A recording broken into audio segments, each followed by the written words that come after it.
বড় বড় পণ্ডিতেরা কোরআনের ভুল বের করতে গিয়া নিজেরা তওবা করেছে। ভারতের একটা সন্তানের নাম শিব শক্তি স্বরূপজি, অক্সফোর্ড বিশ্ববিদ্যালয়ের থেকে অনেকগুলো ডিগ্রি নিল। আরবি ভাষার ডিগ্রি, ফার্সি ভাষার ডিগ্রি, হিন্দি ভাষার ডিগ্রি, ইংলিশের ডিগ্রি নিয়ে দুনিয়ার সব ধর্মের কিতাবগুলো রিসার্চ করলো। তাওরাত, জবুর, ইনজিল, ত্রিপিটক, বেদ, মহাভারত, জেন্দাবেস্তা, দিঘানিকা, কোরআন রিসার্চ করার জন্য যখন চিন্তা করলো সব শেষ।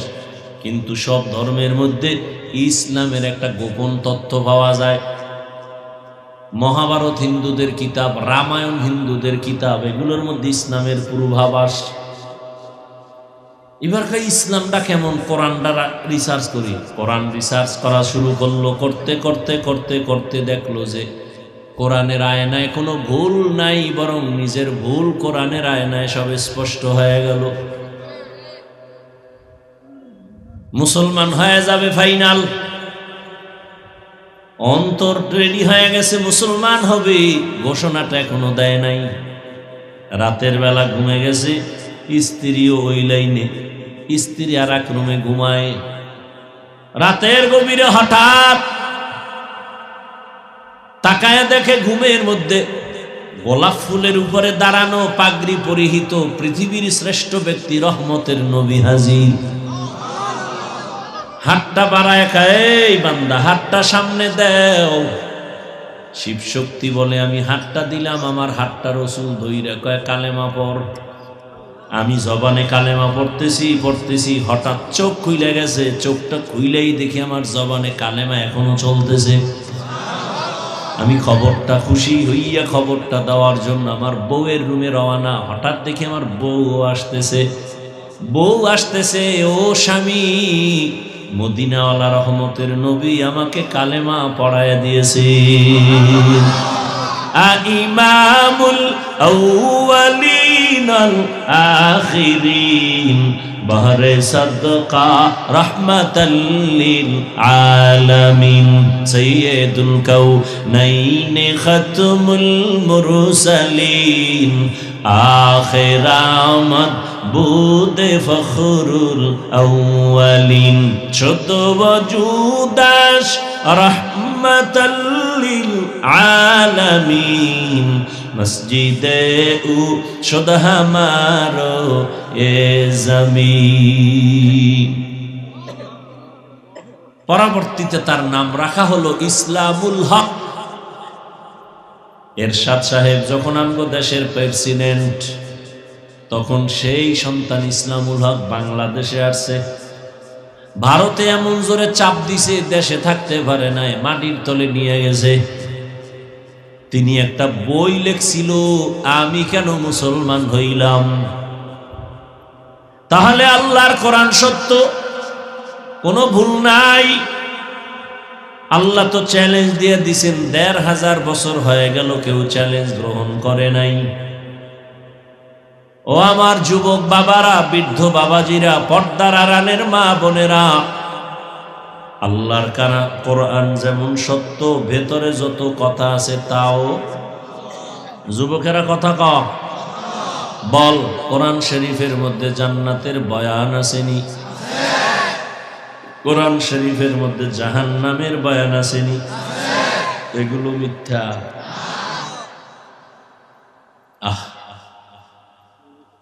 দুঃখ খালি এক জায়গায়, এই দেশে কোনো হিন্দু, বৌদ্ধ, ইহুদি, খ্রিস্টান আমাকে হুজুর গো গাইল না, বিরোধিতা করলো না ইসলামের বিরুদ্ধে। ইসলামটারে ১২টা বাজাইছে মোনাফেক মুসলমানের।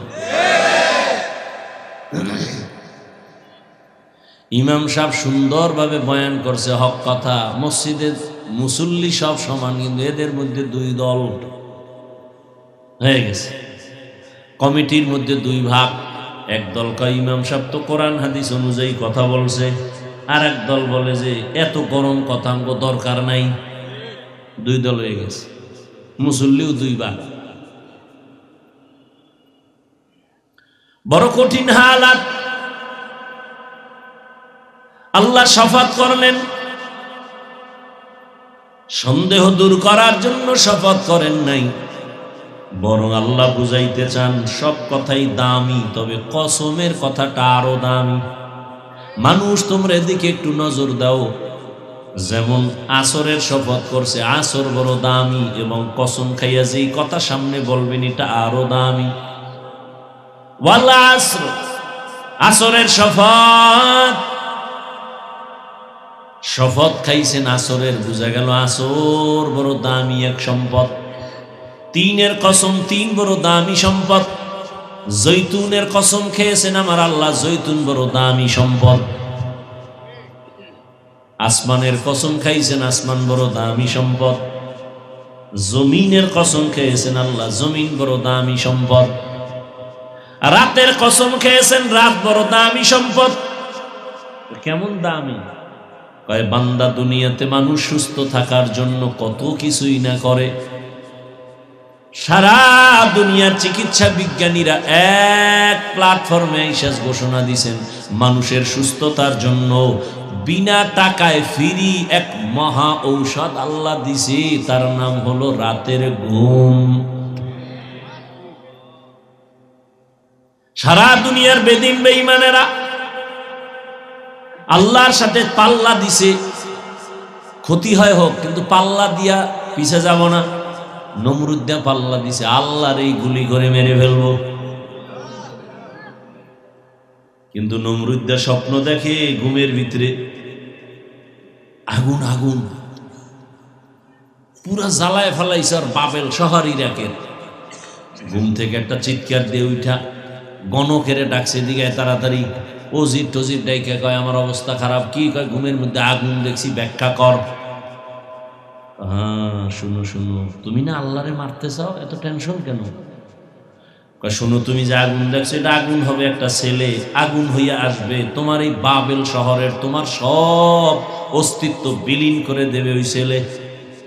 ভবিষ্যৎ ছেলের নাম হবে ইব্রাহিম। নমরুদ কয় ছেলে আইছে? কয় না। কই? আইব। মায়ের গর্ভে ঢুকছে? কয় না ঢুকে নেই। এখনই বন্ধ করতে হইব। আজরের ডাক দিয়ে কয় ডাইরেক্টরির জিম্মেদারি দিলাম, স্বামী আর স্ত্রী এক জায়গায় ঘুমাইতে দিবা না, জন্ম নিয়ন্ত্রণ করো। পৃথিবীর ইতিহাসে জন্ম নিয়ন্ত্রণের মূল হোতা নমরুদ। এই ইতিহাস আপনার খবর আছে? পৃথিবীর ইতিহাসে জন্ম নিয়ন্ত্রণের প্রথম ব্যক্তিকে নমরুদ্দা। আর এই জন্ম নিয়ন্ত্রণের ডাইরেক্টরকে ইব্রাহিম নবীর বাবা আজর। জন্ম নিয়ন্ত্রণ ইসলামে হারাম।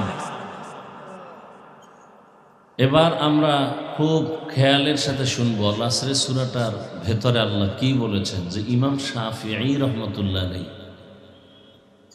তিনি লিখছেন যে শুধু এই সূরাটাই যদি আল্লাহ দিতেন, আর কোনো আয়াত নাজিল নাও করতেন, আর মানুষ যদি এই সূরার উপরে আমল করত, তো বিনা হিসাবে কি পাইত?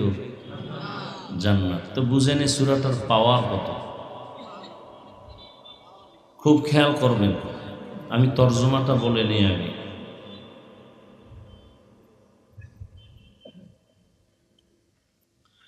ওয়াল আসর, ওয়াও এটা শপথের জন্য আসে, কসম, সময়ের বা আসরের। ইন্নাল ইনসানা লাফি খুসর, নিশ্চিত পৃথিবীর সব মানুষগুলো জাহান্নামে যাবে। ক্ষতিগ্রস্ত মানে জাহান্নামে। কিন্তু ইল্লা আল্লাযীনা আমানু, যারা ঈমান আনবে, ওয়া আমিলুস সালিহাত, যারা আমল করবে নেক আমল, ওয়া তাওয়াসাউ বিল হক, এবং এই ঈমান আমলের দাওয়াত অন্যকে দিবে, ওয়া তাওয়াসাউ বিস সবর, ধৈর্যের বয়ান করবে। তার মানে ঈমান আমলের বিরুদ্ধাচরণকারীদেরকে বাধা প্রদানে ধৈর্য ধারণ করবে। এটা পিছনে নাও না।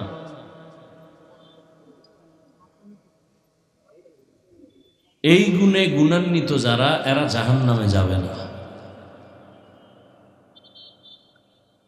নবীজির হাদিস একটি পড়েছি, হাদিসের তর্জমাটাও শুনেন, খুব খেয়াল করবেন। কুল্লু উম্মতি ইয়াদখুলুনাল জান্নাতা ইল্লা মান আবা। নবীজি বলেন সব উম্মত জান্নাতে যাবে, সব, ইল্লা, কিন্তু মান আবা, যারা আমি মুহাম্মদকে অস্বীকার করে, মানে না, তারা জান্নাতে। কিলা মান আবা। সাহাবায়ে কেরাম জিজ্ঞাসা করলেন, ইয়া রাসূলুল্লাহ, আপনাকে মানে না, তারা কারা? নবীজি বললেন, মান আতানি দাখালাল জান্নাহ ওয়া মান আসানি ফাকাদ আবা। যে ব্যক্তি আমার অনুসরণ করবে সে জান্নাতে যাবে, যে আমাকে অস্বীকার করবে, বিরোধিতা করবে, সে আমাকে অস্বীকার করার কারণেই জাহান্নামে যাবে।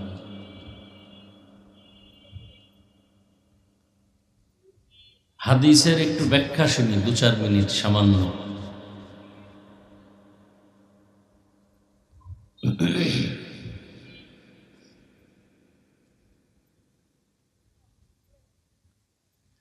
নবীজি বললেন সব উম্মত জান্নাতে যাবে, যারা আমি মুহাম্মদকে অস্বীকার করে, মানে না, তারা যাবে না। সাহাবায়ে কেরাম প্রশ্ন করলেন, ইয়া রাসূলুল্লাহ, আপনাকে অস্বীকার করে তারা কারা? খেয়াল করতেছেন না সবাই? আপনাদেরকে কিন্তু প্রশ্ন করব। নবীজি বললেন সব উম্মত জান্নাতে যাবে, কিন্তু আমাকে যারা মানে না, অস্বীকার করে, তারা জান্নাতে। সাহাবায়ে কেরাম জিজ্ঞাসা করলেন, ইয়া রাসূলুল্লাহ, আপনাকে অস্বীকার করে তারা কারা?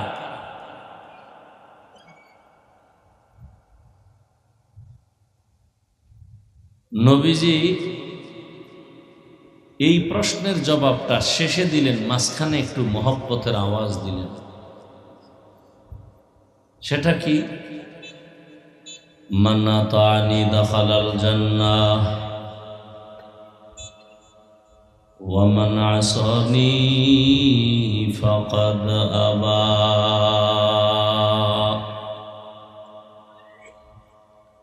যে ব্যক্তি আমার অনুসরণ করবে সে জান্নাতে যাবে। যে ব্যক্তি আমার অনুসরণ করবে, কার অনুসরণ? নবীজির, সে কোথায় যাবে? জান্নাতে যাবে। বলেন তো এই কথাটার বিপরীত কথা কি হয়? যে অনুসরণ করবে না সে কোথায় যাবে? জাহান্নামে যাবে। কিন্তু আশ্চর্য হলো যে রসুল কথা বলেন নাই। এখনো অনেকে খেয়াল করেন না, আবার বলছে। সাহাবায়ে কেরাম প্রশ্ন করছেন, ইয়া রাসূলুল্লাহ, আপনাকে অস্বীকার করে, মানে না, তারা কারা?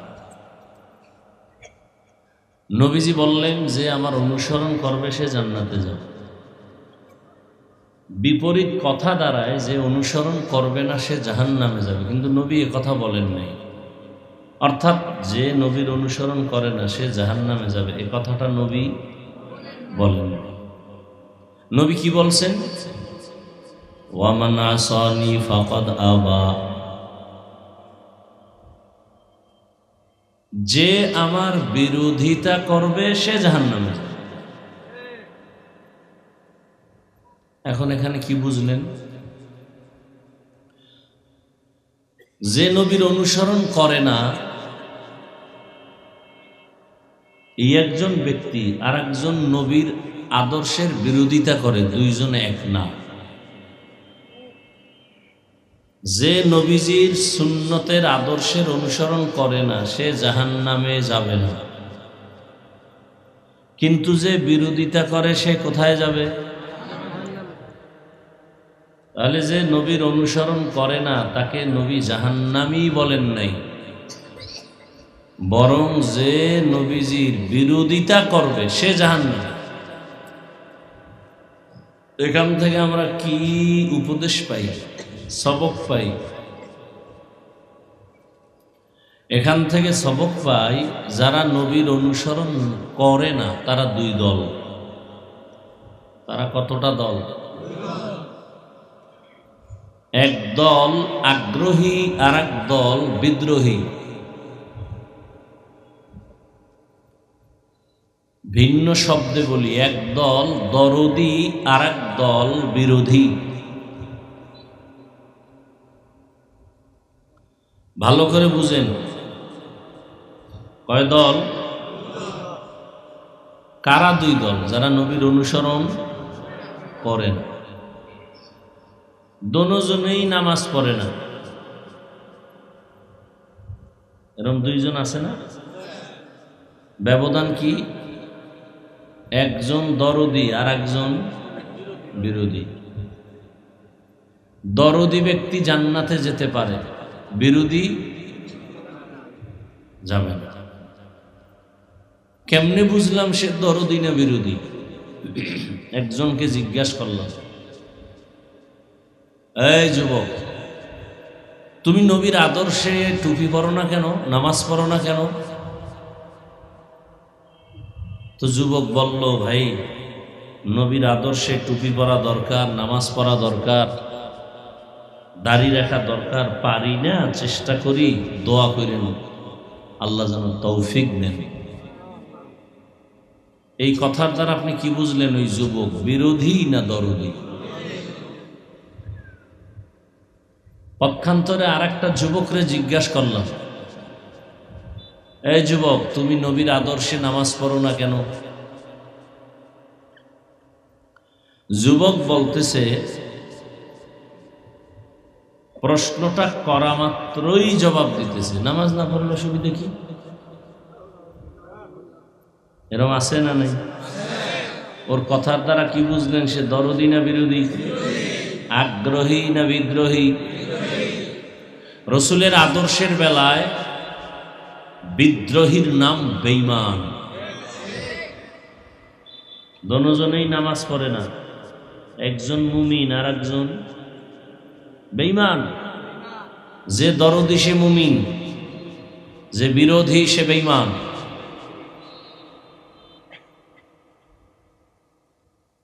এখনের রেজাল্ট কি?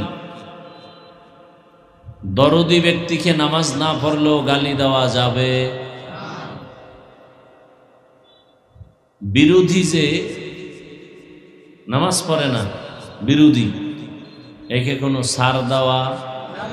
ব্যবধান আছে তো? কি নামাজ পড়ে না দোনোজন? একজন দরদি আর একজন, দোনোজনই নামাজ পড়ে না। দরদি বেনামাজিকে গালি দেওয়া, বিরোধী বেনামাজিকে ছাড় দেওয়া যাবে না, সুযোগ পেলেই জুতা। ব্যবধান আছে না নাই? একজনে নামাজ পড়ে না আর একজন নামাজ পছন্দ করে না, দুইজন সমান? হ্যাঁ, বড় কঠিন কথা। একজনে পর্দা করে না, তাকে গালি দেওয়া, তার অন্তরে কি আছে? আগ্রহ আছে, সে করবে। আর একজন পর্দার বিধানকে পছন্দই করে না, সে বেঈমান। যে নামাজ পড়ে না মুমিন, যে নামাজ পছন্দ করে না বেঈমান। বুঝাইতে পারতেছি? যে হালাল খায় না মুমিন, যে হালাল খাওয়াকে পছন্দই করে না বেঈমান। যে কোরআনের আইনে রাজনীতি করে না মুমিন, আর যে বলে ইসলামে রাজনীতি নাই বেঈমান। ব্যবধান বুঝছেন তো? খুব কঠিন কথা, কিন্তু এটা বুঝাও বড় কঠিন। একজনে রাজনীতি করে না কিন্তু ইসলামের রাজনীতি সে সমর্থন করে, আর একজন ইসলামের রাজনীতি করে না আর সে রাজনীতি সমর্থনও করে না, বরং কি করে? বিরোধিতা করে, বলে ইসলামের রাজনীতি নেই। এরকম আশেকে রসুল আছে না? আচ্ছা, এখানে তো আপনারা অনেক শিক্ষিত মানুষ, আমার কলিজার যুবক বাবারা, বলেন তো কোরআন শরীফের মধ্যে কোনো ভুল আছে কিনা? দুই একটা থাকলে আমাকে বলো। আমি এখন যদি ধরায় দিতে পারেন যে কোরআন শরীফ ভুল, আমি এখন দাড়ি কেটে ফেলব, প্যান্ট শার্ট টাই লাগায় সমস্ত কোরআন শরীফ আগুন দিয়ে জ্বালায় দিল যদি ভুল বের করে দিতে পারেন। কারণ কোরআন ভেজাল মানে আল্লাহও ভেজাল, কোরআনে ভেজাল মানে ইসলামেও ভেজাল। কারণ আমরা যে আল্লাহ কই, নবী কই, কোরআন কই, কিয়ামত কই, সব কিছুর দলিল কোরআন। আর এটা এমন একটা কিতাব যে কিতাবটা ওপেন থাকে কিন্তু কেউ এর চ্যালেঞ্জ গ্রহণ করে না। কিতাবটা সব জায়গায় ওপেন, কেউ সিন্ধুকে তালা লাগায় না, কিন্তু এরপরও এর চ্যালেঞ্জ কেউ গ্রহণ করে না। বরং অনেকে চ্যালেঞ্জের মোকাবেলায় চুপে চুপে আগাইতে গিয়া কালেমাওয়ালা হয়ে যায়। এবার বলেন, সেই কোরআন শরীফের মধ্যে যত কথা আছে কিছু কিছু মিথ্যা মনে হয় না? সবই সত্য? বলেন তো, সুলাইমান নবী দেশ চালাইছেন নি? জানা আছে আপনাদের?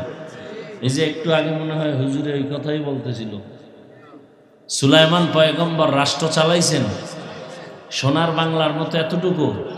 পুরা দুনিয়া জানেন? ইউসুফ নবী মিশরের অর্থমন্ত্রী ছিলেন, জানেন? এই কথাগুলো কোরআন শরীফে আছে। কেন বলেন ইসলামের রাজনীতি নেই?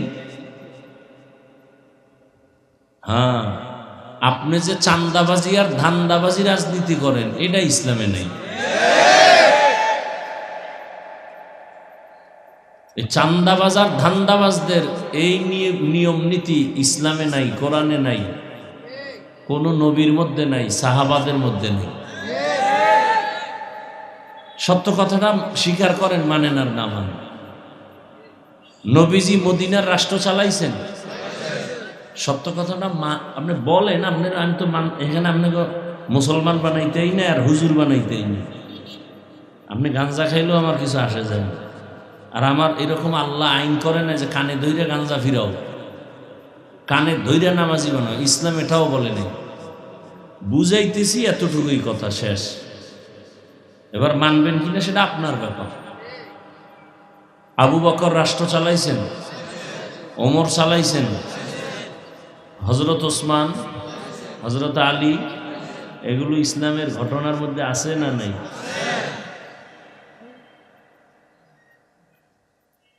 যুগে যুগে মুসলমান রাষ্ট্র পরিচালনা করেছেন। পাশের দেশ ভারতে গিয়ে দেখেন মুঘলদের ইতিহাস, মুসলিম শাসক। দিল্লি শহরে কুতুব মিনার দাঁড়ানো আছে, জানেননি কেউ? এই ব্যক্তিটাকে কুতুবউদ্দিন বখতিয়ার কাকি রহমতুল্লাহ আলাইহি, বড় একজন আল্লাহওয়ালা। সেই সময় রাষ্ট্র পরিচালনা করেনেওয়ালা রাজনীতিবিদ নেতার চরিত্র কেমন জানেননি? যেহেতু শিক্ষিত মানুষ, একটু বলিয়েই যাই 2 মিনিটে। কুতুবউদ্দিন বখতিয়ার কাকি রহমতুল্লাহ আলাইহির ইন্তেকাল হবে, অসুস্থ। কলিজার খাদেমকে বললেন, এই খাদেম, কথাটা বলে যাই, খুব খেয়াল করবা। 1 নাম্বার, আমি তো মরে যাব, মাঠে আমার লাশ যখন নিয়ে যাবা ময়দানে জানাজার জন্য, হাজার হাজার আলেম ওলামা আসবে। তবে এখানে আমার 2 কথা। 1, রসুলের হাদিস মতে আমার লাশটা উপরে রাখবা না, যত দ্রুত পারো দাফন করবা। নাম্বার 2, জানাজা ছাড়া দাফন দিও না। তবে জানাজা যিনি পড়াইবেন, যেই পড়াক, তুমি আমার লাশটা রাইখা ঘোষণা দিবা পুরা মাঠে যে কুতুবউদ্দিনের জানাজা যে পড়াবেন তার 4টা গুণ থাকতে হবে। 4 গুণওয়ালা ব্যক্তি জানাজা পড়াবে, এছাড়া কেউ পারবে না। ইন্তেকাল হয়ে গেল, মাঠে আসছে হাজার হাজার আলেম ওলামা, সারিবদ্ধ, জানাজা হবে, কুতুবউদ্দিন নাই। খাদেম ঘোষণা দিলেন, এই আলেম ওলামারা সবাই সামনে আগায়েন না, কুতুবউদ্দিন বখতিয়ার কাকি বলে গেছেন 4 গুণ ব্যক্তি যার মধ্যে আছে সে জানাজার ইমামতিতে চলে আসেন। আলেম ওলামারা একদিকে বলে গুণ কও, অন্যদিকে ভয় লাগতেছে, কুতুবউদ্দিন তো আল্লাহর একজন প্রিয় ওলি, তার বলা গুণ কি আমার মধ্যে আছে? এক নাম্বার গুণ হলো আসরের 4 রাকাত ফরজ নামাজের আগে যে 4 রাকাত সুন্নত আছে নফল, এটা যার জীবনে ছুটে নাই।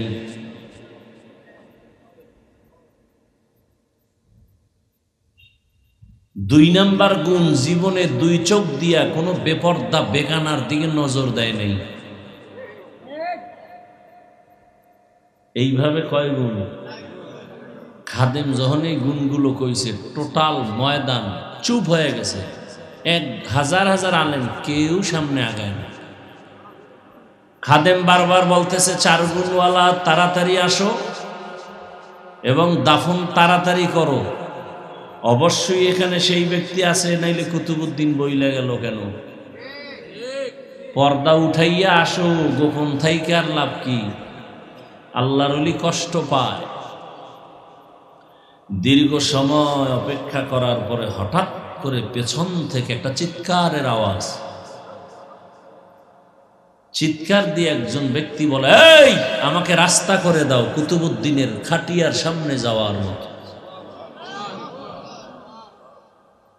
কুতুবউদ্দিনের খাটিয়া ধইরা এসে কাঁদতেছে আর বলছে যে, কুতুবউদ্দিন নিজেও গেলি, আমারও শেষ করলি। আমি যে 4 গুণের মালিক আমার বউও জানে না, আমি ব্যক্তি আল্লাহ ছাড়া আর কেউ জানে না। আজকে প্রকাশ করে আমার নাকচুল কেটে দিয়ে গেলি, আমার এই 4 গুণ তো আমার মালিক জানে, আর কেউ জানে না। সেই ব্যক্তিটাকে সেই সময়ের রাষ্ট্র চালানেওয়ালা রাজনীতিবিদ নেতা শামসুদ্দিন আলতামাস রহমতুল্লাহ। এবার বুঝো রাজনীতি কত প্রকার, কি কি। এই জন্য চান্দাবাজার ধান্দাবাজেরা জানে ইসলাম সঠিক, শান্তি দেয়, কিন্তু মানে না কেন? ওদের চুরি ডাকাতি দুর্নীতি জুলুম করতে পারবে না।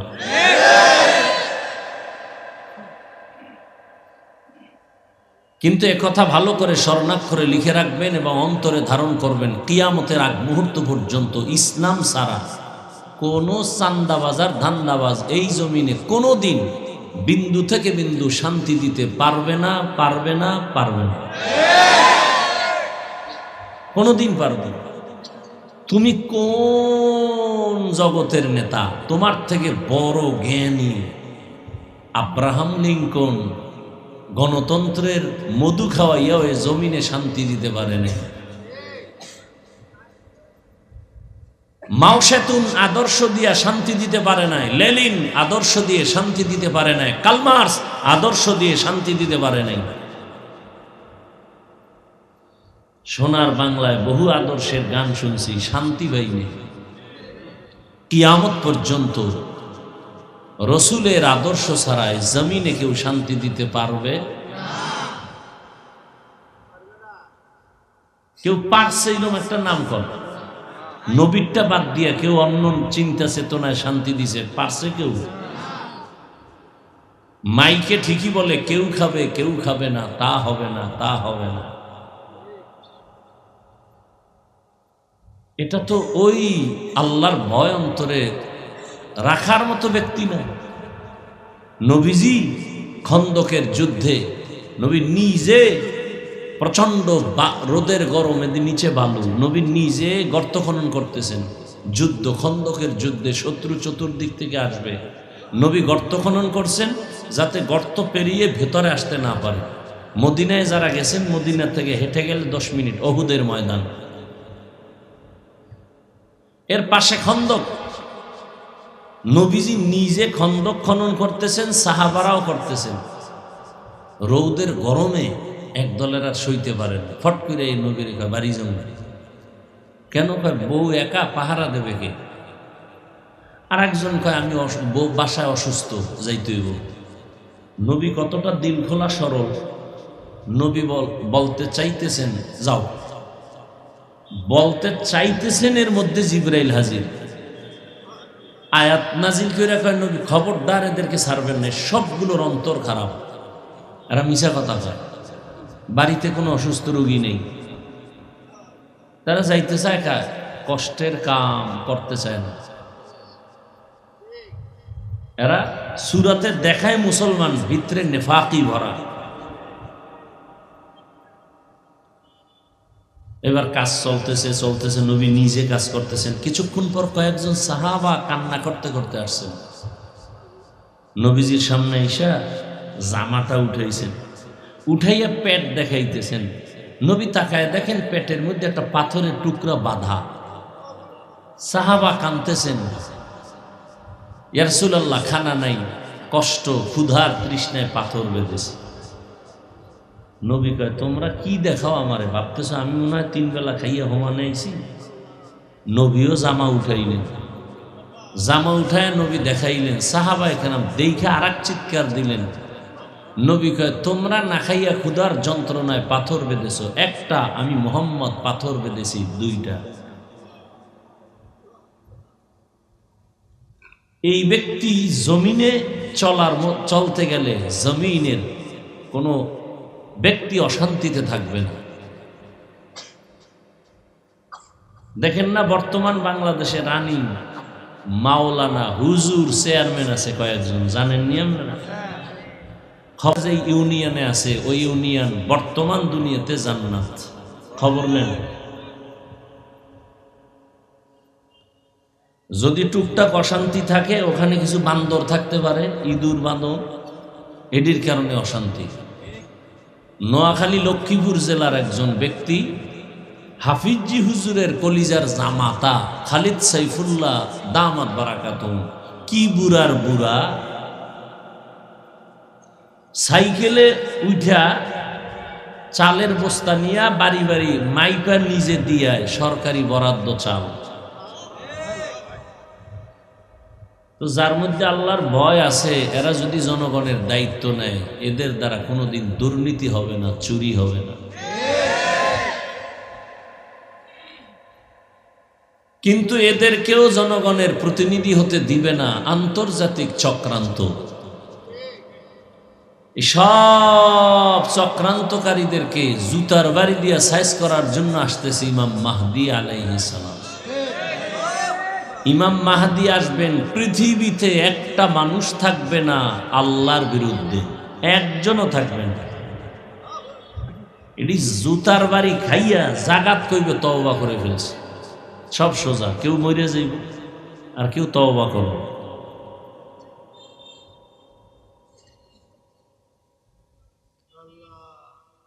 আল্লাহ, তো হাদিসের কথা বুঝাইতে গিয়ে এত দূর আসলাম। যে বলে আমি ইসলামের রাজনীতি করি না, তাকে গালি দেওয়া যাবে না, কেন? তার অন্তরে আগ্রহ আছে, করবে, সমর্থন করে। যেই বলে ইসলামের রাজনীতি নাই, তাকে ছাড় দেওয়া যাবে না, কারণ তার ঈমান নেই। নামাজ পড়ে না আর একজন নামাজ পছন্দ করে না, দুইজন কি সমান? খুব বুঝবেন।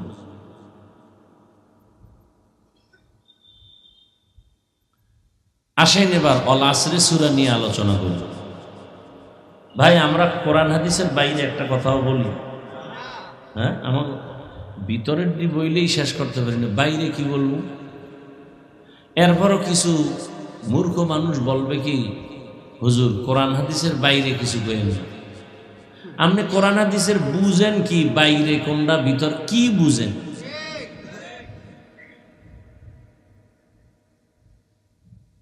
বারো মাস 12 বছর ডাউলের পানি আটার রুটি খাইয়া কোরআন হাদিস 24 ঘন্টা কোরআন হাদিস পড়তে পড়তে পড়তে পড়তে পড়তে পড়তে স্কুল কলেজে তো এই পরিমাণ কষ্ট করে পড়ে না। আমরা ফকির, যেই কষ্ট করি, 3 বেলা খানা। এখন তো ঢাকা শহরে বড় বড় মাদ্রাসায় 2 বেলা খানা, মাফা ভাত, এরপরে যে দাম। আমরা পড়ছি তো আরো কষ্ট করে, গ্যাস নাই, লাকড়ির চুলা, 2 বেলা খানা দিত, সকাল 10টায় আর আসরের পর, তাও একটা বাড়ি মাপা। আর বোর্ডিংয়ের তরকারি কি ছিল? পাতলা ডাল, আর কিছুই না।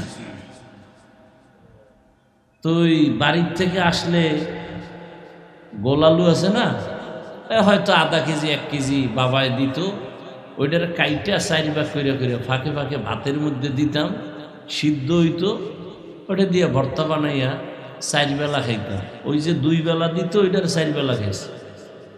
আর এখন তো খাওনের মাদ্রাসা সব জায়গায়, খাওনের 10 বেলা খাইয়া ওটারে ফার্ম বানাইতেছে, পুরো ফার্ম।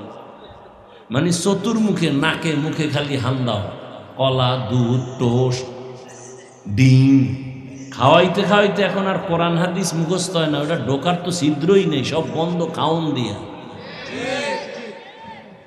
এখন আর এলেম নাই, পড়া মনে থাকে না, পড়বে কি? খাইতে খাইতে বেউস। 6 বেলা খাওন, 13 বেলা গোস্ত, 50,000 টাকা মাসে, কম্পিটিশন চলতেছে। আসেন, আপনার ঘরে এরকম খাওন নাই, আমরা খাওয়াই এটারে পুরা তিমি মাছ বানায় ফেলবো।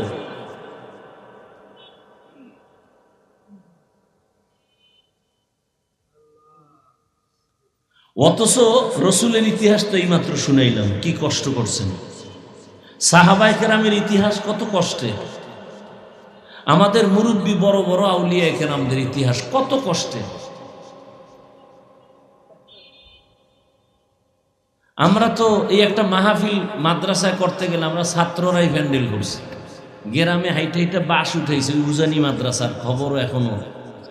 আমি তো জীবন অর্ধেক বেশি কাটাইছি, অর্ধেক বরগুনা পিসাবের মাদ্রাসায়, বরগুনা জেলা, বাকি জীবন কাটাইছি উজানি।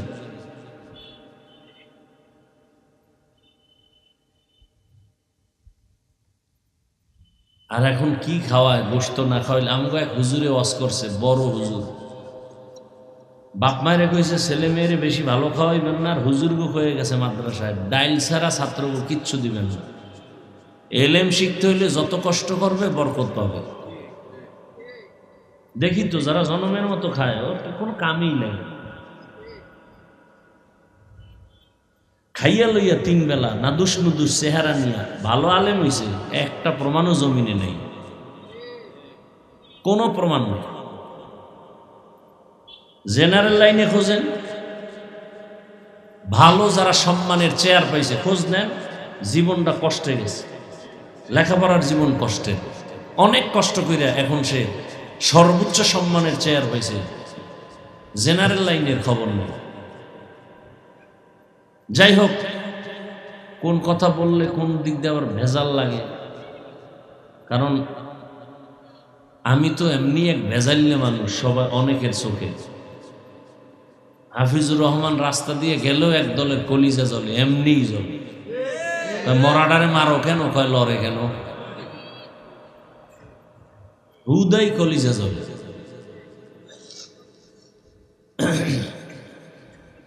এক সুন্দরী মেয়ে রাস্তা দিয়ে হাঁটে, আর যুবক পিছন থেকে ডিস্টার্ব করে। যুবতী কয় তোর ক্ষতি করছি, কয় না। তো ডিস্টার্ব করো কেন, কয় তুই সুন্দরী কেন।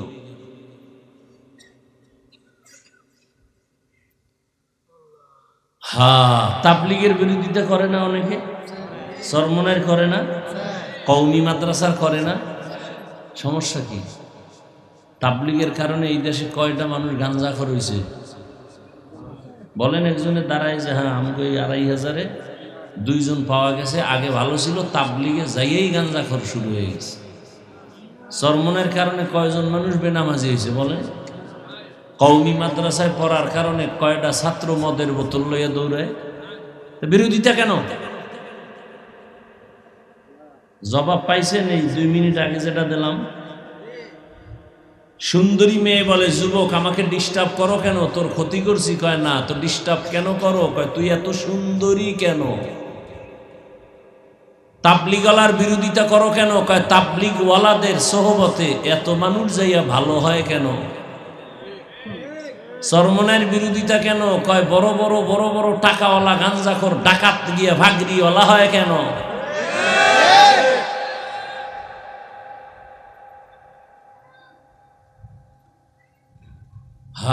বড় আপনারা তো মনে করেন খুব বাংলাদেশ খুব শান্তি, ইসলাম ইসলাম কি আছে? ইসলাম জমিনে রক্ত রক্ত রক্ত, কান্নায় ভারী আকাশ আর বাতাস। বাংলাদেশ মনে করছেন খুব আরামে আছে? অগত বোমা মারে, আপনাকে খালি আঙ্গুলের টোকা দিলে আপনারা নাই, এটা ওরা হিসাবের বাইরে রেখে দিয়েছে, একটা টোকা মানুষ সাইজ। আপনি মনে করেন বাংলাদেশ ওই মাদ্রাসা হুজুর মুজুর, আপনারা হুজুর মানেন না, বেঈমানেরা মানবে কেমন? ইমামের পিছনে নামাজ পড়া বাইরে গিয়া চায়ের দোকানে ইমামের গালি, সারাদিন ইমামের বিরোধিতা। তো বেঈমানেরা মানবে কেমন? আর কয়টা মাদ্রাসা আছে বাংলাদেশ? এর থেকে শতগুণ মাদ্রাসা ছিল ভারতে, সব ঘুরাইয়া দিছে ব্রিটিশ বেঈমানের বাচ্চাগুলো। হাজার হাজার আলেমকে ফাঁসি দিয়ে এরকম গাছে গাছে লাট ঝুলাই রাখছে। ইতিহাস কি মুছে ফেলা যায় না? কই সে ভারতে তো ইসলাম শেষ, ধ্বংস করে দিছে সব। স্পেন 800 বছর স্পেন শাসন করেছে, শুধু লাগাতার মুসলমান। 800 বছর। যেই স্পেনে 30 খণ্ড তাফসির লেখা হয়েছে, তাফসিরে কুরতুবী, কোরআনের তাফসির। আজকে সে স্পেনে আজান নাই। মুসলমানের আইয়া এরপরে বহু ইতিহাস চক্রান্ত করে ইহুদি পিছনে আছে, বলছে তোমরা বাঁচতে চাইলে ভূমধ্য সাগর পারাইয়া আরবে যাও, বাহরাইনে চলে যাও। যখন ও কয় জামু কেমনে, কয় স্টিমার আছে উঠো। স্টিমারে উঠাইয়া যখন দিছে, সাগরের মাঝে যাওয়ার পর স্টিমারে আগুন দিয়ে দিছে, মসজিদ জ্বালায় দিছে, মুসলমানের আগুন দিছে পুইরা ছাই। এরপরে ওরা আনন্দ মিছিল করছে। ওই দিন ছিল 1 এপ্রিল। 1 এপ্রিল সারা দুনিয়ার বেঈমানদের আনন্দের দিন, মুসলমানের কান্নার দিন। কিন্তু নির্লজ্জ মুসলমান না বুঝেই এপ্রিল ফুল পালনে লাফায়। কোন মুসলমান এপ্রিল ফুল পালন করতে পারে না। এপ্রিল ফুল পালন করনেওয়ালা খাঁটি মুসলমান দাবি করার অধিকার রাখে না। এপ্রিল ফুল পালন করে বেঈমান। আনন্দের দিন, মুসলমানের কান্নার দিন। ইতিহাস ভুলে গেছে মুসলমান। কে বলবে এই কথা? দেখেন, আমি বলছি সত্য কথাটা। বিরোধিতা কোনো হিন্দু করবে না, ইহুদি করবে না, মুসলমানেরাই বিরোধিতা করবে। এই বয়ান কোন খতিব সাহেব জুমায় করলে 1 সপ্তাহের মধ্যে দেখবেন যে খতিব নাই। গুম গুম মানে বাড়ি ঘুমায়। গুম কেন? শিয়ালে ধরছে। শিয়ালের হাতে মুরগি দিছে 3 দিনের আমানত। শিয়াল কয় 3 দিন 3 সেকেন্ড না, পেটে গিয়ে এটা কিমা হয়ে গেছে, আর ফেরত দেওয়া যাবে না। সারা বাংলাদেশে বলি, শিয়ালের হাতে মুরগি দিলে যা হয়। মাদ্রাসা মসজিদ আর ধর্মের চাবি সুদখোর ঘুষখোর বেনামাজির হাতে দিলে তাই হবে। দিছে কারা? জিবরাইল। কারা দিছে? দেখছেন নি? ভোটের আগের রাত্রে পায়খানা খাইছে টাকার নামে। আমরা কইতে লজ্জা পাই, সেদিন টাকা খাইতে লজ্জা লাগে নাই? নিমক হারাম, কুত্তার মতো জিহ্বা বের হয়ে গেছে হারাম খাওয়ার জন্য। ভোটের আগে যারা টাকা খাইছে, এরা বাথরুমে গিয়ে 10 গ্রাম পায়খানা খাইয়া হালাল সাবান দিয়ে কুলি কর, গন্ধ শেষ। আর যারা টাকা খাইছো, জাহান্নামের আগুন ছাড়াই গন্ধ যাবে না। চেয়ারম্যানের গালি দাও কেন? চেয়ারম্যান বড় ভালো মানুষ। চেয়ারম্যান কোনোদিন সুদ খাইতো না। জনগণ খাইয়া ভোটের আগে শিখাইছে, তুইও আমগোটা খাবি। চেয়ারম্যানের যখন শিখাই দিছে যে আমার বাড়ি ঘর বিক্রি করে জনগণের খাওয়াইছি, এখন আমি চেয়ারে বইছি, অবনা আমি খামু। এই জন্য যেই জাতি বেনামাজি হবে, তার নেতাও বেনামাজি হবে। যেই সমাজের মানুষ সুদখোর হবে, তার নেতারাও সুদখোর হবে। আল্লাহ হেদায়েত দান করুন। ওয়াল আসরি ইন্নাল ইনসানা লাফি খুসর। আসর মানে আসরের শপথ। আল্লাহ তাআলা শুধু এখানে শপথ করেন না, আরো অন্যান্য সূরার শুরুতে শপথ করেছেন ওয়াত-তিন ওয়াজ-যাইতুন ওয়া তুরি সিনিন ওয়া হাযাল বালাদিল আমিন ওয়াস-সামাই যাতিল বুরুজ ওয়াল ইয়াউমিল মাওউদ ওয়া শাহিদিন ওয়া মাশহুদ ওয়াদ-দুহা ওয়াল লাইলি ইযা সাজা إذا وقعت الواقية ليس لوقعتها كاذبة لا أقسم بيوم القيامة ولا أقسم بالنفس اللوامة والشمس وضحاها والقمر إذا تلاها والنهار إذا جلاها والليل إذا يغشاها والسماء وما بناها والأرض وما طحاها ونفس وما سواها আসমানের কসম, জমিনের কসম, সূর্যের কসম, চাঁদের কসম, তিনের কসম, জৈতুনের কসম, আসরের কসম। বলেন আল্লাহর কোরআন একটু আগে আপনারা বলছেন সত্য, আসলেই সত্য। কসম খাইলে সত্য না কসম ছাড়াও সত্য? তাহলে আল্লাহ কসম করলেন কেন? আমরাও মাঝে মাঝে কসম করি না ভাই? কথাটা এমন কয় বিশ্বাস করি না, বলে কসম, হ্যাঁ এখন বুঝছি, মানলাম। তাহলে আমরা কসম করি সন্দেহ দূর করার জন্য। আমার আল্লাহ কসম করছেন কোরআনে সন্দেহ আছে দূর করার জন্য। কোরআনে তো সন্দেহই, যালিকাল কিতাবু লা রাইবা ফীহ, এটা এমন একটা কিতাব যার মধ্যে কোনো ভুল নাই, ভুলের অবকাশ নাই। বড় বড় পণ্ডিতেরা কোরআনের ভুল বের করতে গিয়া নিজেরা তওবা করেছে। ভারতের একটা সন্তানের নাম শিব শক্তি স্বরূপজি, অক্সফোর্ড বিশ্ববিদ্যালয়ের থেকে অনেকগুলো ডিগ্রি নিল। আরবি ভাষার ডিগ্রি, ফার্সি ভাষার ডিগ্রি, হিন্দি ভাষার ডিগ্রি, ইংলিশের ডিগ্রি নিয়ে দুনিয়ার সব ধর্মের কিতাবগুলো রিসার্চ করলো। তাওরাত, জবুর, ইনজিল, ত্রিপিটক, বেদ, মহাভারত, জেন্দাবেস্তা, দিঘানিকা, কোরআন রিসার্চ করার জন্য যখন চিন্তা করলো সব শেষ। কিন্তু সব ধর্মের মধ্যে ইসলামের একটা গোপন তথ্য পাওয়া যায়। মহাভারত হিন্দুদের কিতাব, রামায়ণ হিন্দুদের কিতাব, এগুলোর মধ্যে ইসলামের পূর্বাভাস। এবারকার ইসলামটা কেমন, কোরআনটা রিসার্চ করি। কোরআন রিসার্চ করা শুরু করলো, করতে করতে করতে করতে দেখলো যে কোরআনের আয়নায় কোনো ভুল নাই, বরং নিজের ভুল কোরআনের আয়নায় সব স্পষ্ট হয়ে গেল। মুসলমান হয়ে যাবে ফাইনাল, অন্তর রেডি হয়ে গেছে, মুসলমান হবে, ঘোষণাটা এখনো দেয় নাই। রাতের বেলা ঘুমে গেছে, স্ত্রীও ওই লাইনে, স্ত্রী আর এক রুমে ঘুমায়। রাতের গভীরে হঠাৎ তাকায় দেখে ঘুমের মধ্যে গোলাপ ফুলের উপরে দাঁড়ানো, পাগড়ি পরিহিত পৃথিবীর শ্রেষ্ঠ ব্যক্তি রহমতের নবী হাজির। হাতটা বাড়ায় খায়, এই বান্দা হাতটা সামনে দেও।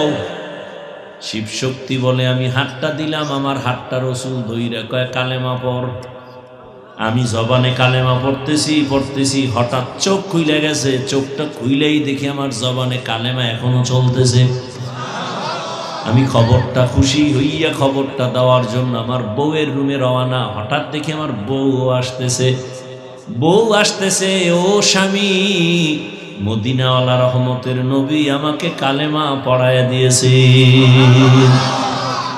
ইমামুল আউয়ালিন আল আখিরিন বহরে সদকা রহমাতাল লিল আলামিন সাইয়্যিদুল কাউনাইন খাতমুল মুরসালিন আখিরামত বুদে ফখরুল আউয়ালিন শত ওজুদাস রহমাতাল লিল আলামিন মসজিদে উ শত হামারো এ জমিন। পরবর্তীতে তার নাম রাখা হলো ইসলামুল হক। এরশাদ সাহেব যখন আমগো দেশের প্রেসিডেন্ট, তখন সেই সন্তান ইসলামুল হক বাংলাদেশে আসছে। ভারতে এমন জোরে চাপ দিছে, দেশে থাকতে পারে নাই, মাটির তলে নিয়ে গেছে। তিনি একটা বই লিখছিল, আমি কেন মুসলমান হইলাম।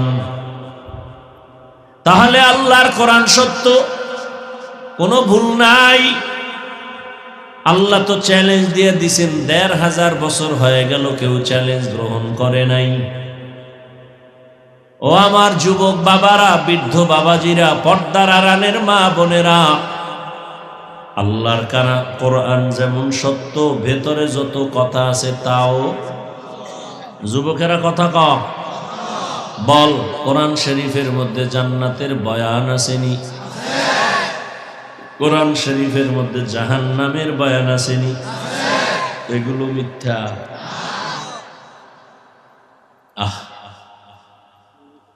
দুঃখ খালি এক জায়গায়, এই দেশে কোনো হিন্দু, বৌদ্ধ, ইহুদি, খ্রিস্টান আমাকে হুজুরগো গাইল লইল না, বিরোধিতা করলো না ইসলামের বিরুদ্ধে।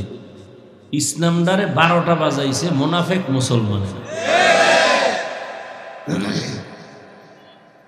ইমাম সাহেব সুন্দরভাবে বয়ান করছে হক কথা, মসজিদের মুসল্লি সব সমান, কিন্তু এদের মধ্যে দুই দল হয়ে গেছে। কমিটির মধ্যে দুই ভাগ। এক দল কয় ইমাম সাহেব তো কোরআন হাদিস অনুযায়ী কথা বলছে, আর এক দল বলে যে এত গরম কথা আমগো দরকার নাই। দুই দল হয়ে গেছে, মুসল্লিও দুই ভাগ। বড় কঠিন হালাত। আল্লাহ শপথ করলেন, সন্দেহ দূর করার জন্য শপথ করেন নাই, বরং আল্লাহ বুঝাইতে চান সব কথাই দামি, তবে কসমের কথাটা আরো দামি। মানুষ তোমরা এদিকে একটু নজর দাও। যেমন আসরের শপথ করছে, আসর বড় দামি, এবং কসম খাইয়া যেই কথা সামনে বলবেন এটা আরো দামি। ওয়াল আসর, আসরের শপথ, শপথ খাইছেন আসরের, বুঝা গেল আসর বড় দামি এক সম্পদ। তিনের কসম, তিন বড় দামি সম্পদ। জৈতুনের কসম খেয়েছেন আমার আল্লাহ, জৈতুন বড় দামি সম্পদ।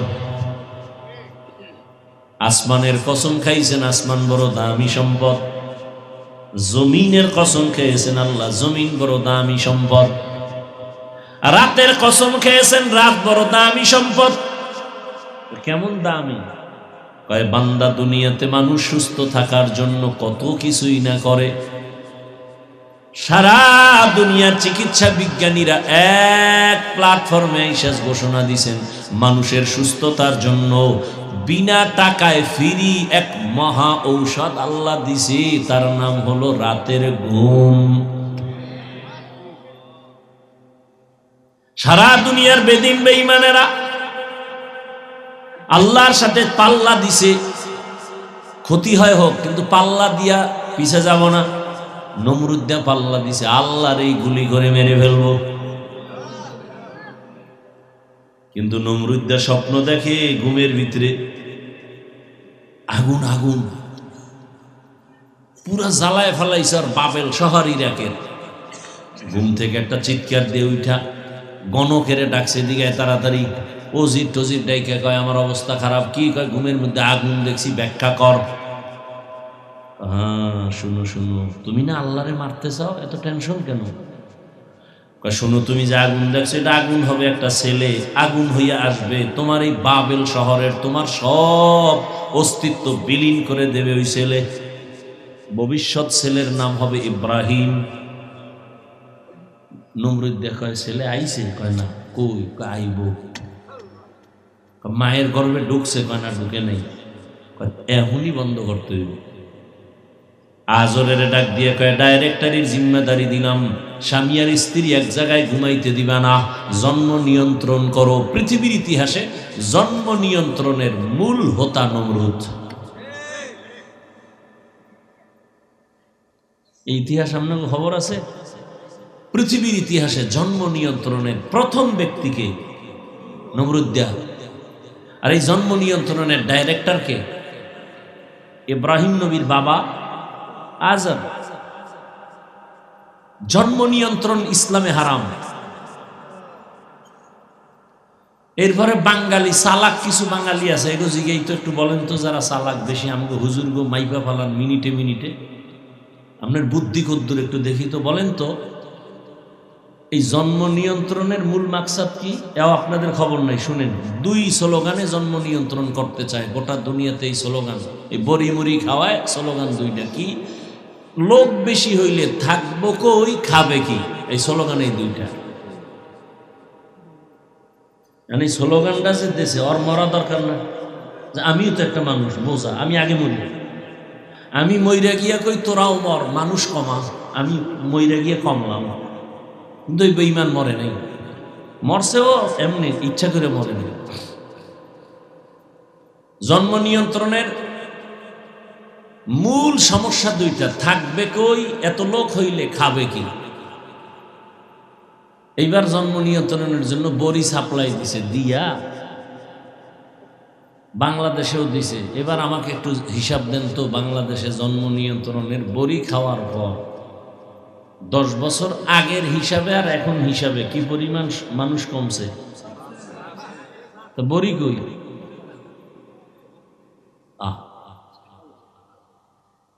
এই মাস্তানি কি যুবকেরা, 10 বছর আগের তুলনায় জনসংখ্যা সোনার বাংলায় কম না বেশি?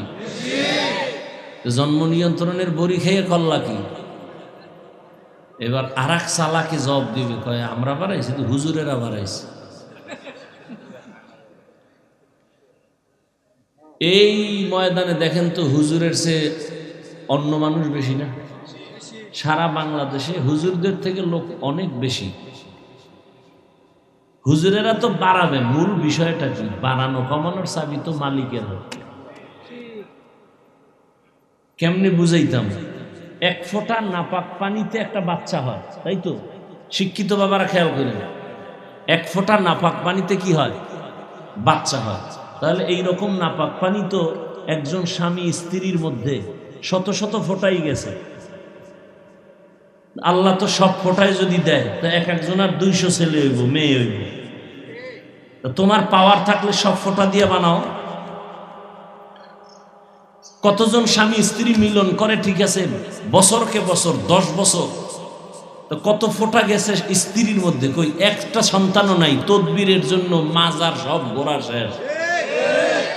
হে কচ্ছপের ফানি আনছে বাইজিদের মাজার দিয়া, হেডিও খাইছে, আরো কত আকাম সাকামের তদবির লইছে, তারপরও সন্তান। তাহলে কি বুঝলেন? 1 ফোঁটা নাপাক পানি সন্তান দিতে পারে? কে দেয়? লিল্লাহি মুলকুস সামাওয়াতি ওয়াল আরদ ইয়াহাবু লিমান ইয়াশাউ ইনাসাও ওয়া ইয়াহাবু লিমান ইয়াশাউ যুকুর আও ইউযাওবিজুহুম যুকরানাও ওয়া ইনাসা ওয়া ইয়াজআলু মান ইয়াশাউ আকিমা ইন্নাহু আলিমুন কাদির।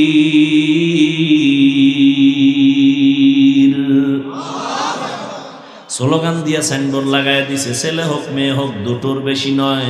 আবার একটু আপডেট হয়ে আবার নিচে দিয়ে আর এক লাইন বাড়াইছে, একটা হলে ভালো হয়। আমি কি ওখানে আর এক লাইন ভালো করে লেখা দাও, না হইলে আরো ভালো হয়। এই স্লোগান দেখেন না? ছেলে হোক মেয়ে হোক, 2টোর বেশি নয়, একটা হলে ভালো হয়। আমি বলি না হইলে আরো ভালো। কিন্তু আল্লাহ কি কয়? আমি চাইলে কাউকে ছেলে দেই, কাউকে মেয়ে দেই, কাউকে একটা দেই, কাউকে দেই না, কাউকে দোনোটা দেই। ক্ষমতা কার? যেদিন থেকে স্লোগান শুরু হয়েছে ছেলে মেয়ে 2টার একটা হলে ভালো হয়, ওই দিন থেকে মাওলার চাবির রাস্তা খুইলা দিয়ে একসাথে 4টা সব গোয়েন্দা বাহিনীর সব লোকজন ঘরে ঘরে পাঠাইয়া দিছে। খবরদার স্বামী স্ত্রী যেন এক জায়গায় ঘুমাইতে না পারে। ডাইরেক্টরের ফিরাইবে কে? যারে জিয়া ভূত সারা মেয়েরে ভূতে পাইছে। ওই দিন আজরের যৌবনের জোয়ার লাইগে গেছে। কয় আমি এত ব্যস্ততার মধ্যে আজকে অন্তত একটা রাত স্ত্রীকে নিয়ে ঘুমাই। ইব্রাহিম চলে গেছে মায়ের গর্ভে। ওয়ামাকারু ওয়ামাকারাল্লাহ ওয়াল্লাহু খায়রুল মাকিরিন।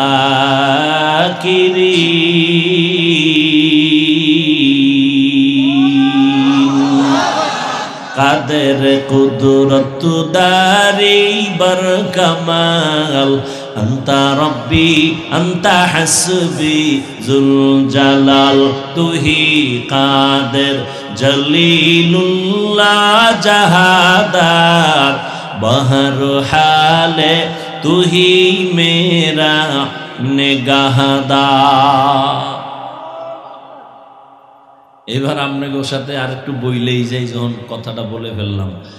ওই যে বলছে ছেলে মেয়ে বেশি হইলে থাকবে কই, খাইবে কি? বলেন বাংলাদেশের মধ্যে সন্তান কম কিন্তু গরিব নাই, সন্তান বেশি ধনী। কথা কন না কেন? 10 সন্তানের মা বাবা অনেক টাকার মালিক, 2 সন্তানের মা বাবা অনেক জায়গায় গরিব। নাই না নাই? অভাব নাই। আল্লাহ কয় রিজিকের মালিক আমি আল্লাহর কাছে, সংখ্যা দিয়ে আমি রিজিক দেই না। সংখ্যার উপরে রিজিক নির্দিষ্ট না। এরপরও কয় রিজিক বাড়ায় দিব আমি, তোর কেন টেনশন? 1% জমিনের মধ্যে, এই মুরব্বীরা কইেন, 1% জমিনের মধ্যে 30 বছর আগে যেই পরিমাণ ধান হইতো, এখন 1% জমিনে ধান আগের তুলনায় কম না বেশি? আপনার আব্বাই দিছে, সরকার দিছে। আগে 13টা পেয়ারা খাইতাম, জিব্বায় টের পাইতো না। আর এখন এমন বড় বড় পেয়ারা, একটা পেয়ারা একা খাওয়া যায় না, এত বড় পেয়ারা সরকার বানাইছে। কাদের কুদরত দারি বার কামাল, আন্তা রব্বি আন্তা হাসবি জুল জালাল। না খায়া মরছে বাংলাদেশের মানুষ। বাংলাদেশে তো মানুষ খানার অভাব নাই। এরে নবীনা আশিক, লোকও বাড়তেছে, রিজিকও বাড়তেছে, থাকার জায়গার অভাব নাই। কত জায়গা ভরে রয়েছে, তুমি তো 2500 খবর রাখো না। মাওলায় যদি কয় যমুনা নদীটারে সর ফালায় দিলে, কই ভাবি এত মানুষ থাকার জায়গা কই? এরপর কয় হো আমি মাওলা সিস্টেম কেমন করছি দেখ, 13টা 16টা বাংলাদেশের প্যাকেট করে রাখা যাবে সৌদি আরবের মধ্যে। ওখানে জনসংখ্যা কম, বাঙালি ওখানে যাইয়া জনমের মতো খাবি আর ঘুমাবি। তোরা যদি না যাও, সৌদিওয়ালাদের চলার কোনো পথই নাই। সৌদি আরবের মানুষ মোটামুটি চালাক হয়েছে আমগো বাঙালিদের কারণে, ঠিক নি? বাঙালিরা চালাক বেইসা বেইসা সারা দুনিয়াটারে ভাইজা ফিরা খাইতেছে। খালি চালাক বিক্রি করে, বুদ্ধি বেছে। সারা দুনিয়াতে বাঙালি ঘুরতেছে ঘুরতেছে, বুদ্ধি দিতেছে, দিতে দিতে এখন নিজেরাই ধরা খাইছে।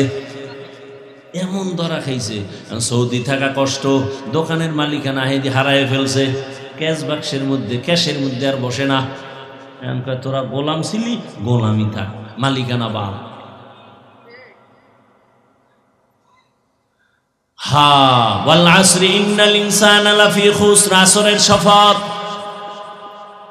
আসর বড় দামি এক সম্পদ, যারা এই সম্পদটারে কাজে লাগাইবা তোমার দামও বেড়ে যাবে। কেমন দামি সম্পদ পরে বলি, সময় থাকলে। সামনে আল্লাহ কি বলতে চান সেটা শুনি। আল্লাহ বলেন ইন্নাল ইনসানা লাফি খুসর, নিশ্চিত সমস্ত মানুষগুলো জাহান্নামে যাবে। কসম খাওয়ার পরে কথার গুরুত্ব বাড়ছে না? কিন্তু এরপরে আবার কয় ইন্না, নিশ্চয়ই। আবার কয় লাফি, লামতাকিদ, আরো নিশ্চিত। সব মানুষ জাহান্নামে যাবে, জাহান্নামে যাবে, জাহান্নামে যাবে, সব। আলিফ লাম ইস্তেগরাকি, দুনিয়ার সব মানুষ জাহান্নামী। আমেরিকার মানুষ জাহান্নামী, বাংলাদেশের মানুষ, লন্ডনের মানুষ জাহান্নামী। এক কথায় দুনিয়ার সব মানুষ জাহান্নামে যাবে। তবে যেই মানুষটার মধ্যে 4টা গুণ থাকবে তারা জান্নাতে যাবে। কয় গুণ? ইল্লাল্লাযীনা আমানু ওয়া আমিলুস সালিহাত ওয়া তাওয়াসাউ বিল হক ওয়া তাওয়াসাউ বিস সাবর। ভালো করে খেয়াল করেন, প্রথম 2 গুণ, 1 নম্বর ঈমান, দ্বিতীয় হলো আমল। ঈমান আর আমল। বাকি 2টা গুণ হলো ঈমান আমলের দাওয়াত অন্যকে দাও, 4 নাম্বার দায়িত্ব, ঈমান আমলের বিরোধিতা যারা করবে বাধা দাও। সৎ কাজের আদেশ দাও, অসৎ কাজে বাধা দাও। তাহলে 4 গুণওয়ালারা জান্নাত পাবে। প্রথম 2 গুণ ঈমান আর আমল, এই 2 গুণ হলো আল্লাহর হক। কার হক? বাকি যে 2টা গুণ, ঈমান আমলের দাওয়াত অন্যকে দাও, যারা মানে না বাধা দাও, অন্যায় করে বাধা দাও। বাকি 2টা গুণ হলো বান্দার হক। আল্লাহর হকে কমতি থাকলে আল্লাহ মাফ দিবেন। বান্দার হক যদি নষ্ট করো, বান্দা ক্ষমা না দিলে আল্লাহ ক্ষমা দিবেন না। এবার বাস্তবে খেয়াল করেন, ও হাজী সাহেব, ও তাবলিগওয়ালা ভাই, পীর সাহেবের মুরিদ, নিজে নামাজ পড়েন, পর্দা করেন, হালাল খান, আপনি আল্লাহর হুকুম মতো মোটামুটি আল্লাহর হক আদায় করতেছেন, কিন্তু আপনার উপর আরো 2টা হক আছে বান্দার। এই যে নামাজ রোজার দাওয়াত অন্যরে দেওয়া লাগবে, যারা নামাজ রোজার বিরুদ্ধে চলে তাদের বাধা দেওয়া লাগবে।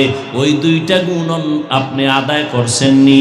যদি বলেন না, নিজে নামাজ পড়ি অন্যরে দাওয়াত দেই না, নিজে পর্দা করি অন্যকে দাওয়াত দেই না, আমি গান শুনি না, আমি গান থেকে নিজেরে বাঁচায় রাখছি, কিন্তু অন্যে যে গান শুনে আপনি বাধা দিছেননি, আপনি বেপর্দায় চলেন না, যারা চলে তাদেরকে বাধা দিছেননি, কয় না, তাহলে আপনার জান্নাত রেডি হয় নাই। কারণ 4 গুণের মাত্র 2টা হয়েছে, বাকি 2টা হয় নাই। অন্যকে ঈমান আমলের দাওয়াত দাও, অন্য যারা বাধা উল্টা পাল্টা চলে বাধা দাও।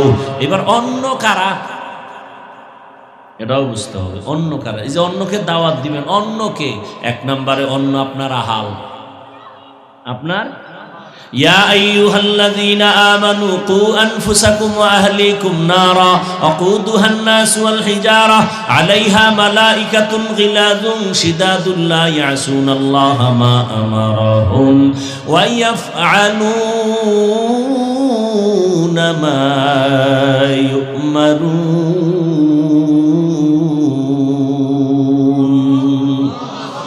আল্লাহ বলেন, মুমিন জাহান্নাম থেকে নিজেরা বাঁচাও, তারপরে তোমার আহালকে বাঁচাও।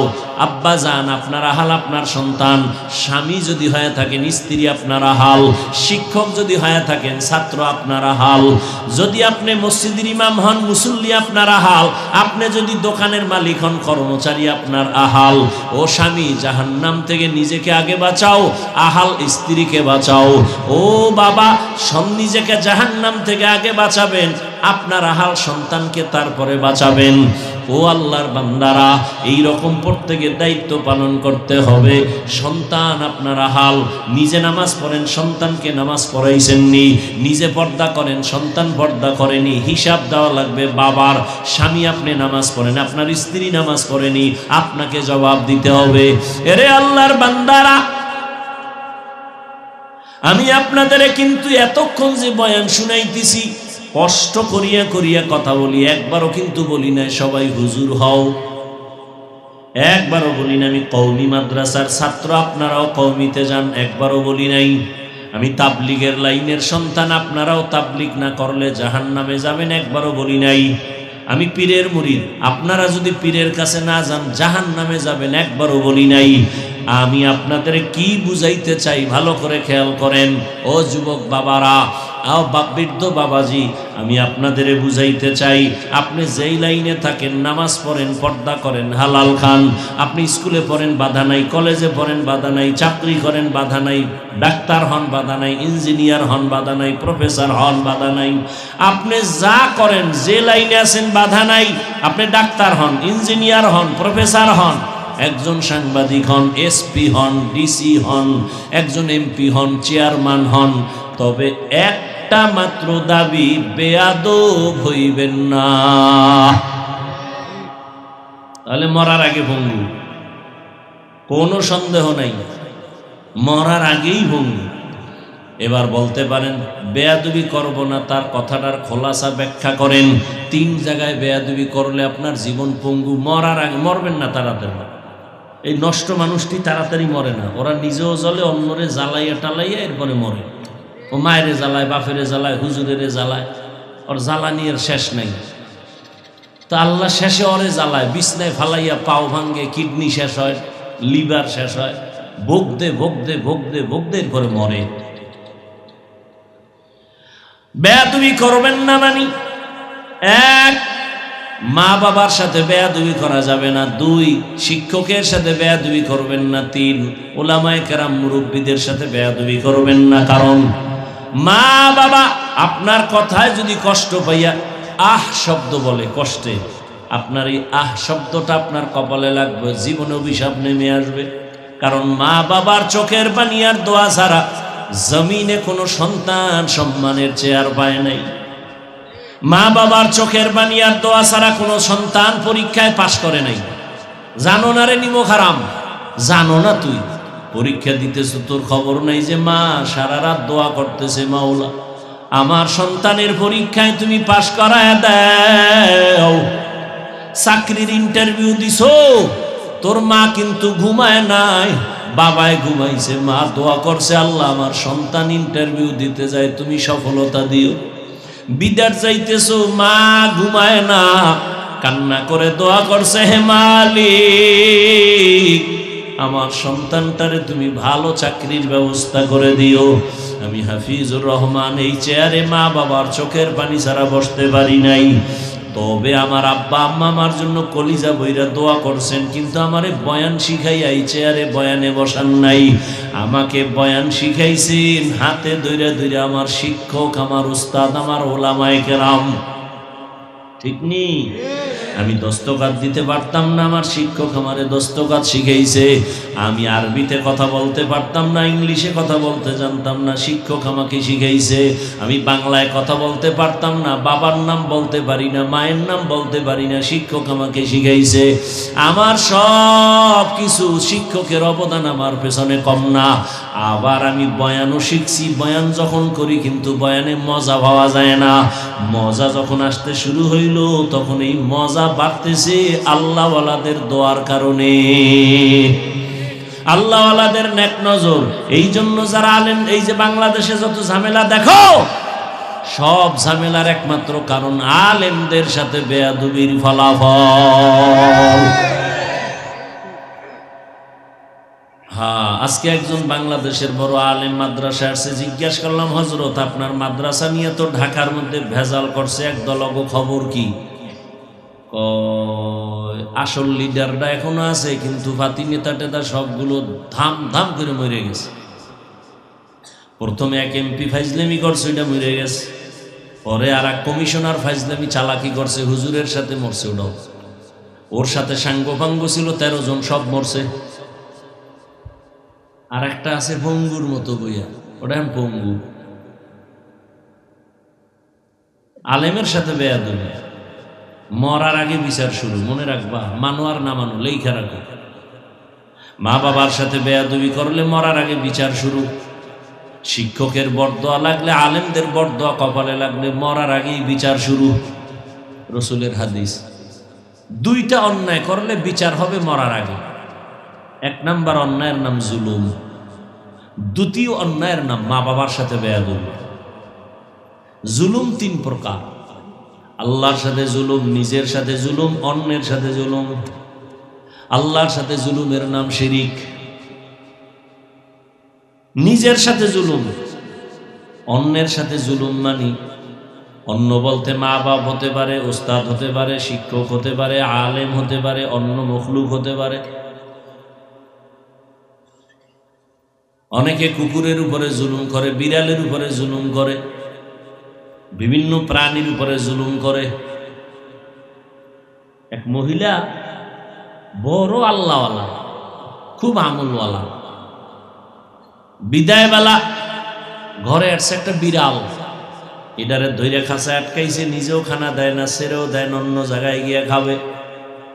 বিড়ালটা না খাইয়া ধুকে ধুকে মরে গেছে। রহমতের নবী শুনাইতেছেন, ও সাহাবায়ে কেরাম, গাইবি আওয়াজ আসছে, এই মহিলা তোর জীবনের সব আমল বরবাদ। একটা বিড়ালের সাথে যদি জুলুম করলেই হয়, হুজুরের সাথে যারা জুলুম করে ওর কপাল শুধু 1-8টা পড়বে, ওর মাইয়ার কিডনি যাইব, পোলার ভাও ভাঙবে, ওর বউ লিভার নষ্টে মরবে, ওর মানে শেষ নাই ওর গজবে। কিন্তু কেউ বরদোয়া করে না, কোন আলেম বরদোয়া করে না, কলিজা দিয়ে কান্দে আর দোয়া করে। কিন্তু মাওলায় যদি একবার রাগ করিয়েই ফেলে, এটার হুজুরে ফিরে আইবে কেমন? হা, এ আমার যুবক বাবারা, স্কুলে পড়ো, কলেজে পড়ো, চাকরি করো, ব্যবসা করো, বাধা নাই। ডাক্তার হও, দোয়া করে গেলাম, ডাক্তার হও। তবে কি হইও না, বেয়াদব হইও না। যদি বেয়াদব মার্কা ডাক্তার হও, তাসলিমার মতো জুতা খাইয়া পালাইতে হবে। তাসলিম এমবিবিএস ডাক্তার না, বোরকার বিরুদ্ধে বহু বয়ান করছে কইরা, এরপরে বোরকা ভরিয়েই ফালানো লাগছে তাসলিমার।